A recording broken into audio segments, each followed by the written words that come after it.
జవహర్లాల్ నెహ్రూ గారు ఈ దేశంలో ఈరోజు ప్రపంచవ్యాప్తంగా టెక్నాలజీలో ఈ దేశం ముందుకు పోతుందనంటే, సైంటిఫిక్ టెంపర్మెంట్తో ముందుకు పోతుందంటే సైన్స్ అండ్ టెక్నాలజీని ఎస్టాబ్లిష్ చేసి ప్రపంచంతో పోటీ పడేటట్టుగా అనేక సెంటర్స్ని పెట్టి అభివృద్ధి చేయటం వల్లనే వాళ్ళు ముందుకు పోతాం.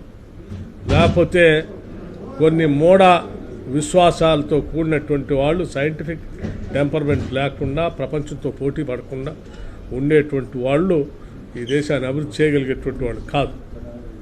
ఇవాళ అంతర్గ్రహాలకి లేకపోతే మార్స్ దాకా లేకపోతే చంద్రమండలం దాకా రకరకాల శాటిలైట్స్ని పంపించి సమాచార వ్యవస్థని ప్రపంచంతో పోటీపడేట్టుగా చేయగలిగిందంటే కూడా కేవలం జవహర్లాల్ నెహ్రూ గారి వల్లే.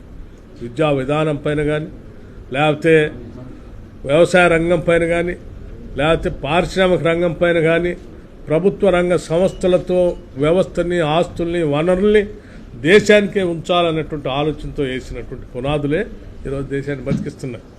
వాళ్ళ మోడీ గారు లాగా జవహర్లాల్ నెహ్రూ గారి టైంలో మోడీ గారు లాంటి వాళ్ళే ప్రధానమంత్రి అయ్యి ఉంటే ఇవాళ ఏ ప్రభుత్వ రంగ సంస్థ ఏర్పడేది కాదు, సైంటిఫిక్ టెంపర్మెంట్ ఉండేది కాదు.